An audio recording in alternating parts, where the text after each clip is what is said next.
చేసే తెలంగాణ పోలీసు ఇంత పెద్ద ఇష్యూలో ఇంత పెద్ద కేసులో ఇప్పుడు ఈ ఫోక్సో యాక్ట్ కింద అరెస్ట్ అయిన అబ్బాయి వారం రోజులుగా కనపడట్లేదు అని అంటే మరి అందరు నవ్విపోతా ఉన్నారు.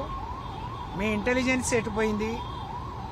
అందరినీ కాపాడాల్సిన పోలీసులు ఈ రాష్ట్రానికి దేశానికి రక్షకులుగా ఉండాల్సిన మంత్రులు ఈ రాష్ట్రంలో ఉండే మహిళల్ని భక్షిస్తుంటే మరి ఇది సరి అయింది కాదు, ఇది వెంటనే సమర్థనీయం కాదు. వెంటనే ఆయనను అరెస్ట్ చేయమని చెప్పి మేము డీజీపీ గారిని కలవటం జరిగింది. మా ప్రయత్నాలని గతంలో వాళ్ళకు అనేక ఒత్తిళ్లు, వారిని కలిసిన తర్వాత మాకు అర్థమైంది వాళ్ళ ఒత్తిళ్ల వల్ల మామూలు సెక్షన్ పెట్టారు, ఫోక్సోలోనే స్టేషన్ బెయిల్ వచ్చే సెక్షన్లు పెట్టారు. అలాగే మొన్న అమ్మాయి స్వయంగా వాంగ్మూలం ఇచ్చిన తర్వాత మరి కఠినమైన చట్టం కూడా, కఠినమైన సెక్షన్ కూడా పెట్టాం. త్వరలో ఈరోజు రేపట్లోనే పట్టుకుంటాం. ఇందాక 2 గంటలకు టైం ఇచ్చాం, రాలేదు కాబట్టి మేము ఇంకా ప్రయత్నంలో ఉన్నామని చెప్పి డీజీపీ గారు చెప్పడం జరిగింది. మేము విశ్వసిస్తున్నాం పోలీసు గౌరవం పెరగాలన్నా, పోలీసులకు ఈ రాష్ట్ర ప్రజలకు పోలీసులపై నమ్మకం విశ్వాసం కలగాలన్నా మరి ఈ పని మీరు ఎంత త్వరగా చేస్తే అంత మంచిది అని చెప్పి చెప్పడం జరిగింది. నిజంగా ఎంత బాధాకరం అంటే స్వయంగా ఈ దేశ ప్రధాని ఈ రాష్ట్రాన్ని పర్యటిస్తున్నప్పుడు ఈ ఇష్యూ జరిగింది. ఆయన క్యాబినెట్లో ఆయన పక్కన ఉండే మరి మంత్రి కొడుకు ఇలాంటి అఘాయిత్యానికి పాల్పడితే ఒక మైనర్ బాలికను దాదాపు 6 నెలలుగా, ఇప్పుడు ఈ మేలో ఉన్నామంటే జనవరి నుంచి ఇంత గొడవ జరుగుతున్నా వాళ్ళు అనేక దఫాలుగా మరి రాజీ పడే ప్రయత్నం చేసినా లేదా వాళ్ళని వదిలిపెట్టమని చెప్పినా వదిలిపెట్టకుండా ఇలాంటి పనికి ఒడిగట్టడం చాలా దుర్మార్గం. దురదృష్టం ఏంటి అంటే ఈ రాష్ట్రంలో హోంశాఖకు ముఖ్యమంత్రి స్వయంగా మరి పర్యవేక్షిస్తూ ఉన్నారు. హోంశాఖ మంత్రిగా కూడా ఆయనే ఉన్నారు. అటు ఆయన హోంశాఖ కేంద్ర సహాయ మంత్రి, ఇటు హోంశాఖ మంత్రి స్వయంగా ముఖ్యమంత్రి ఇద్దరు ఉండటంలో కూడా మరి పోలీసు నిఘా మరి వైఫల్యం చెందింది. మన హైదరాబాద్ నడిబొడ్డులో మొన్న ఒక పోలీస్ ఐపీఎస్ ఆఫీస్ భార్య ఏ విధంగా చనిపోయిందో మనం చూసాం. మొన్న ఒక ఐపీఎస్ ఆఫీసర్ 3 గంటలు రోడ్డు మీద నిలబడితే ఎంతమంది మరి ఆకతాయిలు ఆమెను ఆట పట్టించారో చూసాం. ఇవాళ స్వయంగా మిట్ట మధ్యాహ్నం కరీంనగర్లో దొంగలు నిలువు దోపిడీ చేస్తుంటే కూడా మాట్లాడే పరిస్థితి లేకపోవటం, పోలీస్ వ్యవస్థ ఎంత నీరు గారిపోయిందో, మరి ఎంత చేతగానితనంతో వ్యవహరిస్తుందో మనం అర్థమైపోతుంది. ఇవాళ ప్రతిపక్షాల మీద బీఆర్ఎస్ పార్టీ నాయకులను అరెస్ట్ చేయడానికో కేసులు పెట్టడానికో మరి చూపించే శ్రద్ధ ఈ రాష్ట్రంలో జరుగుతున్న మరి పోలీసు నిఘా పెంచడంలో కానీ, అమ్మాయిలకు జరుగుతున్న ఇబ్బందులను కానీ, ఆడపిల్లల మీద జరుగుతున్న అఘాయిత్యాలను అరికట్టడంలో చూపిస్తే బాగుంటుందని మేము డీజీపీ గారికి చెప్పాం. తప్పకుండా వారు కూడా విచారాన్ని వ్యక్తం చేశారు. నిజంగా మరి ఇప్పటికే ఆలస్యమైంది, మాకు కొంత దొరకని పరిస్థితి, వెంటనే మేము అరెస్ట్ చేస్తామని చెప్పారు. మేము విశ్వసిస్తూ ఉన్నాం. ఇవాళ అనేక సంఘాలు రోడ్ల మీదకి వచ్చి పోరాటం చేస్తూ ఉన్నాయి. కానీ కొంతమంది కళ్ళు మూసుకొని పరిపాలన చేస్తూ ఉన్నారు. ముఖ్యమంత్రి మాట్లాడు, పక్కనే ఇద్దరు కూడా గొప్పగా నవ్వుతూ ఉన్నారు. కేంద్ర మంత్రి, రాష్ట్ర ముఖ్యమంత్రి, అలాగే మహిళా మంత్రులని చెప్పుకునే వాళ్ళు కూడా సిగ్గుపడాల్సిన సమయం. మహిళలకు ఇంత దౌర్భాగ్య పరిస్థితిలో ఉన్నా, ఒక ఆడపిల్లకి ఇంత అన్యాయం జరిగినా ఆ రోజు గొంతు చించుకొని మాట్లాడిన పెద్ద మనుషులు మరి ఎక్కడ వాళ్ళ నోర్లు ఎందుకు పడిపోయినాయో, వాళ్ళు ఎందుకు మాట్లాడలేకపోతున్నారో కూడా మరి సమాధానం చెప్పాలని డిమాండ్ చేస్తూ, ఒకవైపు బేటీ బచావో అని అంటారు, బేటీ పడావో, కానీ ఇక్కడ బేటా భగావో లేకపోతే బేటా బచావో అనే కార్యక్రమంలో బీజేపీ నాయకులు ఉన్నారు.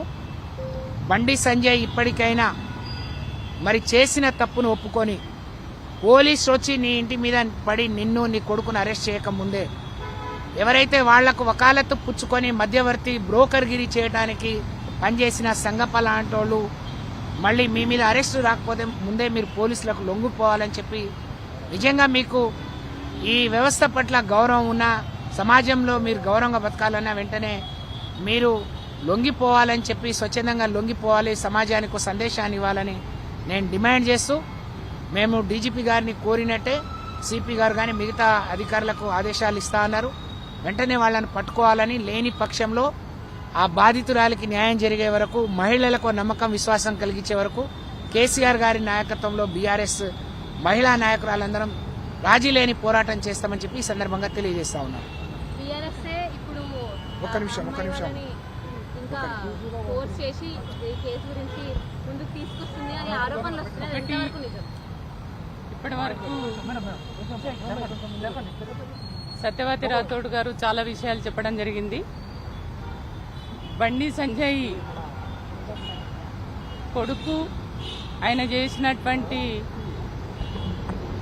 ఆయన పైన వచ్చినటువంటి ఆరోపణలు ఏవైతే ఉన్నాయో, ఒక మైనర్ బాలిక పైన అత్యాచారం, ఆ అమ్మాయిని వేధించడం, శారీరకంగా మానసికంగా లొంగ తీసుకోవడానికి ఎన్ని ప్రయత్నాలు చేయాలో అన్ని ప్రయత్నాలు చేసినటువంటి ఆ నేరం నిరూపణ అయి ఆ అమ్మాయే స్వయంగా చెప్పినప్పటికీ ఇప్పటికీ అరెస్టు చేయకపోవడం అనేది దారుణమైనటువంటి చర్యగా మేము భావిస్తున్నాం. అందుకే డీజీపీ గారిని కలిసి ఇప్పటికైనా మీరు తక్షణమే చర్యలు తీసుకోండి, తక్షణమే నేరస్తుని అరెస్ట్ చేయండి అని అడిగినప్పుడు వారు సానుకూలంగా స్పందించి ఖచ్చితంగా మేము ఆ ప్రయత్నంలో ఉన్నాం, ఖచ్చితంగా త్వరలోనే పట్టుకోవడానికి మేము ప్రయత్నం చేస్తామనడం. నేను ఒకటే డిమాండ్ చేస్తున్నాను ఈ సందర్భంగా. ఇవాళ ఈ కేంద్ర మంత్రిగా ఉన్నటువంటి బండి సంజయ్ గారు, మీరు హోంశాఖ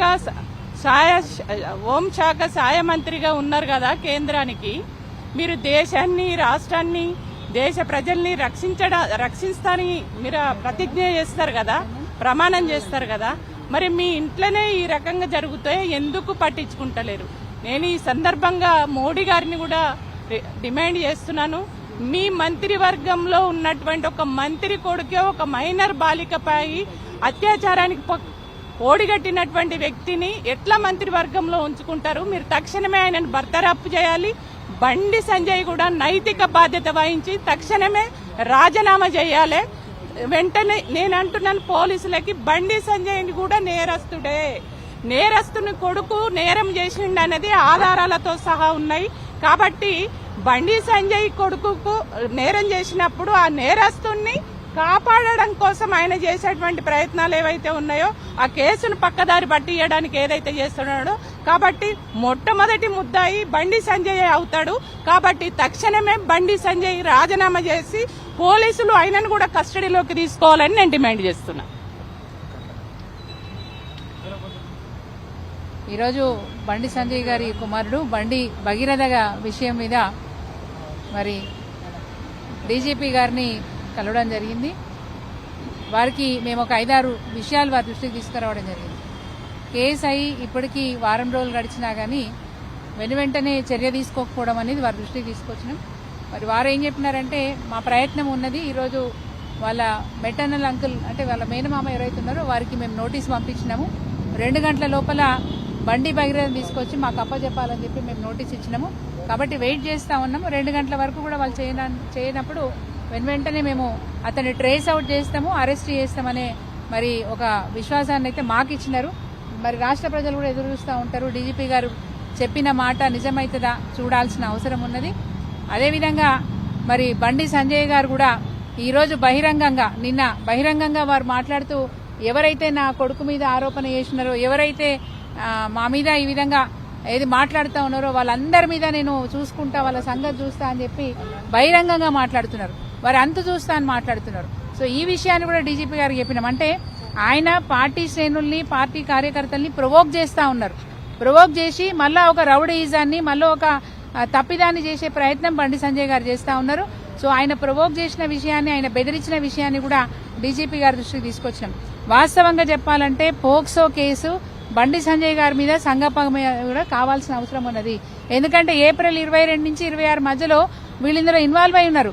స్వయంగా బీజేపీ పార్టీ అధికార ప్రతినిధి సంగప్ప గారు అమ్మాయిని, బాధితురాల్ని, వాళ్ళ అమ్మని ఇద్దరిని కూడా మరి బండి సంజయ్ గారి దగ్గర తీసుకుపోయినారు. జూబ్లీ హిల్స్ లో ఉన్న ఇంటి దగ్గర తీసుకెళ్లి మాట్లాడిచ్చినారు. అంటే ఆయన మధ్యవర్తిత్వం వహించి కాంప్రమైజ్ చేయించే ప్రయత్నం చేసినారు. సో సంగప్ప గారి మీద కూడా మైనర్ బాలిక మీద జరిగిన అత్యాచారం విషయంలో ఒక పోక్సో చట్టం కింద కేసు అవుతున్న విషయంలో సంగప్ప గారు మరి దాన్ని కాంప్రమైజ్ చేయాలని ప్రయత్నం చేసినందుకు వారి మీద కేసు చేయాల్సిన అవసరం ఉంది. అదేవిధంగా బండి సంజయ్ గారు తెలిసినా కానీ కొడుకుని తప్పించే ప్రయత్నం చేసినందుకు వారి మీద కూడా పోక్సో కేసు చేయాల్సిన అవసరం ఉందనే విషయాన్ని కూడా ఈరోజు మేము డీజీపీ గారి దృష్టికి తీసుకొచ్చాం.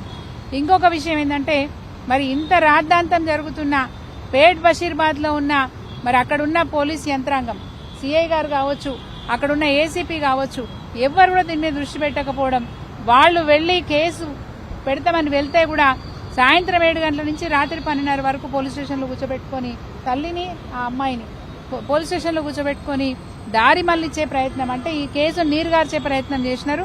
సెక్షన్లు కూడా ఏది 6 సెక్షన్ పెట్టాల్సింది పోక్సో చట్ట ప్రకారం సెక్షన్ 6 పెట్టాల్సిన కేసుని సెక్షన్ 11 పెట్టి అక్కడే స్టేషన్లోనే బెయిల్ ఇచ్చే ప్రయత్నం కూడా చేసినారు. అంటే ఈ కేసుని నీరుగార్చే ప్రయత్నం చేసినందుకు పేట్ బషీర్బాద్ పోలీస్ స్టేషన్లో పనిచేస్తున్న ఆ యంత్రాంగ ఆఫీసర్లను కూడా తప్పకుండా వాళ్ళ మీద చర్యలు తీసుకోవాలని చెప్పి మరి డీజీపీ గారికి మేము చెప్పడం జరిగింది. ఈరోజు బీఆర్ఎస్ పార్టీ వాళ్ళే మాట్లాడుతున్నారంటే బీఆర్ఎస్ పార్టీకే బాధ్యత ఉంది, బీఆర్ఎస్ పార్టీకే ప్రజల పట్ల శ్రద్ధ ఉంది, బీఆర్ఎస్ పార్టీకే ప్రజల్ని రక్షించుకోవాలి, వాళ్ళని కాపాడుకోవాలనే శ్రద్ధ ఉంది. కాబట్టి ఈరోజు మేము మాట్లాడుతూ ఉన్నాం. బీజేపీ పార్టీలో ఉన్న వాళ్ళు తప్పు చేసినారు కాబట్టి, నేరస్తులు కాబట్టి, ద్రోహులు కాబట్టి వాళ్ళు మాట్లాడలేకపోతున్నారు. కాంగ్రెస్ పార్టీలో ఉన్న వాళ్ళు ఈ కేసు నీరగార్చాలనే ప్రయత్నం చేసినారు కాబట్టి, బీజేపీ నాయకులకు వంతపడాలనే ప్రయత్నం చేసినారు కాబట్టి ఈరోజు కాంగ్రెస్ పార్టీ నాయకులు మాట్లాడరు. గతంలో సీతక్క గారు ఇష్టం ఉన్నట్టు మాట్లాడినారు. కేసీఆర్ గారు ముఖ్యమంత్రిగా ఉన్నప్పుడు ఒక కేసు జరిగితే ఆమె వీడియో కూడా వైరల్ అవుతా ఉంది. ఇష్టం ఉన్నట్టు మాట్లాడి సీతక్క ఈరోజు మరి ఎందుకు మాట్లాడతలేవు, నీ నోరు ఎందుకు మూగపోయిందని మేము అడుగుతా ఉన్నాం. ఒక ఆడపిల్లకు అన్యాయం జరిగితే మీరు పట్టించుకోరా, మీరు మాట్లాడరా? నేను సీతక్క పేరే ఎందుకు చేసినా అంటే గతంలో తను మాట్లాడమే కాకుండా ఈరోజు రాష్ట్రంలో తను మహిళా శిశు సంక్షేమ శాఖ మంత్రి. వారు ఎంత బాధ్యతగా వాళ్ళు ఫీల్ కావాలి, ఒక తల్లిగా ఎంత బాధ్యతగా వాళ్ళు ఫీల్ కావాలి. అందుకే ఈరోజు డీజీపీ గారికి ఈ విషయాలను దృష్టి తీసుకొచ్చి ఆ అమ్మాయికి, ఆ అమ్మాయి కుటుంబానికి న్యాయం జరిగేంత వరకు మా పోరాటం కొనసాగుతుందని చెప్పి డీజీపీ గారు కూడా ఈ విషయం చెప్పి వచ్చినాం. Thank you. ఈరోజు డీజీపీ గారికి ఈ 4 పేజీల ఒక సుదీర్ఘమైన కంప్లైంట్ ఇచ్చాము. మేము ఇప్పటి వరకు ఏమేమి అంటే పోలీస్ వాళ్ళు చేసిన ఇనాక్షన్ ఏంటి, వాళ్ళు చేసిన అట్రాసిటీస్ ఏంటి, వాళ్ళు ఏ విధంగా కరెక్ట్గా యాక్షన్ తీసుకోకుండా ఏ విధంగా డిలే టాక్టిక్స్ చేస్తూ ఇప్పటి వరకు అతన్ని అరెస్ట్ చేయకుండా ఏమేమి సంఘటనలు జరిగాయో ఆ ప్రతి ఒక్క సంఘటన ప్లస్ నిన్న మనం అందరం చూసినాము. నిన్న 12th రోజు హిందూ ఏక్తా ప్రొసెషన్లో ఏ విధంగా బండి సంజయ్ గారు బెదిరించడం జరిగింది. ఎప్పుడైతే పోక్సో కేసు ఇట్లాంటి ఇంత సీవియర్ అంటే అఫెన్స్ ఉన్న కేసులో పెండింగ్ ఉన్నప్పుడు అతను ఓపెన్ గా బెదిరించడం జరిగింది. సో ఆ బెదిరించడంలో ఏంటంటే దట్ ఈస్ నథింగ్ బట్ ఏంటంటే ఏదో విధంగా విక్టిమ్ గర్ల్ ని, వాళ్ళ పేరెంట్స్ ని, వాళ్ళ సపోర్టర్స్ ని అందరినీ బెదిరించే ప్రయత్నం చేస్తుంది. అది కూడా పెద్ద అఫెన్స్. సో ఇప్పుడు మటుకు ఖచ్చితంగా బండి సంజయ్ గారిని కూడా ఇందులో అక్యూజ్ చేయాలని చెప్పాము. Because during the pendency of case father of the అంటే అక్యూజ్డ్ ఒకవేళ ఇలాంటి ఏమంటారు థ్రెటనింగ్స్ ఇస్తే చట్ట ప్రకారం ఇది చాలా పెద్ద నేరము. సో ఈ విషయాన్ని కూడా కన్సిడరేషన్ లోకి తీసుకోమని చెప్పాము. అదే విధంగా వీ క్వశ్చన్డ్ డీజీపీ గారు వెదర్ ఇప్పటి వరకు ఎల్ఓసి ఇష్యూ చేశారా అని అడిగాము. సో ఎల్ఓసి అయితే ఇప్పటి వరకు ఇష్యూ చేయలేదంట. It is very much surprising because చిన్న చిన్న కేసులలోనే మనం ఇంతకు ముందు చూసాము ఎల్ఓసీలు ఇష్యూ చేశారు. బట్ ఇంత పెద్ద సీరియస్ అంటే అఫెన్స్ ఏదైతే జరిగిందో ఈ విషయంలో ఇప్పటి వరకు కూడా ఎల్ఓసి ఇష్యూ చేయబడలేదు. సో ఖచ్చితంగా మేము అది కూడా రిక్వెస్ట్ చేస్తాం అందరము. సో ఖచ్చితంగా అది కూడా మేము చేస్తామన్నారు అండ్ అష్యూరెన్స్ ఇచ్చారు. ఈ రోజు మధ్యాహ్నం 2 o'clock లోపల తెమ్మని చెప్పాము, తీసుకురాలేదు కాబట్టి ఎట్ ది ఎర్లియస్ట్ మేము అతని కస్టడీలోకి తీసుకుంటాం, అరెస్ట్ చేస్తామన్నారు. సో ఈ విషయాన్ని కూడా మేము చెప్పాము. సామాన్య ప్రజలైతే ఒకవేళ నిందితుడు దొరకకపోతే వాళ్ళ ఇంట్లో వాళ్ళ తండ్రిని కానీ అన్నదమ్ములని కానీ తీసుకొచ్చి పోలీస్ స్టేషన్లో కూర్చోపెడతారు, అప్పగించమని చెప్తారు. ఇక్కడ ఏంటంటే ఇంత సీరియస్ అఫెన్స్లలో ఎప్పుడు కూడా ఏమంటారు నోటీసులు ఇవ్వడం జరగదు. కానీ మీరు ఈ కేసులో చూస్తే వాళ్ళ మెటర్నల్ అంకుల్ మేనమామ వంశీకృష్ణకి నిన్న ఒక నోటీస్ ఇవ్వడం జరిగింది. అసలు ఆ notice A provision of law కింద ఇచ్చారు లేదు, సింప్లీ ఒక నోటీస్ అని రాస్తారు. అది ఏ ప్రకారం మీరు సిఆర్పిసి తీసుకున్నా బిఎన్ఎస్ఎస్ కింద తీసుకున్నా అసలు ఆ నోటీస్కి ఒక శాంటిటీనే లేదు. అట్లాంటి ఒక లీగల్ ఒక నోటీస్ ఇచ్చి ఆ నోటీస్ లో ఏమంటున్నారంటే ఈ రోజు మధ్యాహ్నం 2 గంటల లోపల తీసుకురమ్మంటున్నారు. అంత ప్రివిలేజెస్ ఇవ్వాల్సిన అవసరం ఏముంది? వాళ్ళు అనుకుంటే, పోలీసు వాళ్ళు అనుకుంటే ఎంతసేపు వాళ్ళ స్టేట్మెంట్స్, కాల్ రికార్డ్స్, ఇంట్లో వాళ్ళ కాల్ రికార్డ్స్ తీస్తే ఈజీగా పట్టుకురావచ్చు. సో ఈ విషయాన్ని ఖచ్చితంగా మీరు పట్టుకురావాలని చెప్పాము ఏ విధంగానైనా. సో అన్నారు ఈ ఇన్వెస్టిగేషన్ ఆల్రెడీ పెండింగ్ లో ఉంది, సో ఖచ్చితంగా తీసుకొస్తామని చెప్పారు. అదేవిధంగా సెక్షన్ 5 and 6 కి ఆల్టర్ అయింది. దానికి కూడా మేము నిజంగా అంటే ఆ పాప వాంగ్మూలం రికార్డ్ చేశాక ఎప్పుడైతే సెక్షన్ ఆల్టర్ చేశారో, సో ఎంత సీరియస్ అఫెన్స్ నుంచి బండి సంజయ్ తన కుమారుణ్ణి రక్షించుకోవాలని చూసాడో మనకు అర్థమైంది. మీరందరూ కూడా section 5 and 6 of POCSO act చూడండి. చాలా తీవ్రంగా లైంగిక అత్యాచారం ఆ అమ్మాయి మీద రిపీటెడ్ గా జరిగింది. అంత పెద్ద విషయాన్ని దాచిపెట్టి ఆమె మీదనే ఉల్టా కేసు బనాయించి ఫాల్స్ కేసులో ఇరికించాలనేసి వాళ్ళు ప్రయత్నించారు. సో ఈ విషయాలని కూడా డీజీపీ గారి దృష్టికి తీసుకెళ్లాము. ఖచ్చితంగా ఎట్ ది ఎర్లియస్ట్ వాళ్ళు అమ్మాయికి బాధితురాలకి న్యాయం చేస్తామని చెప్పారు.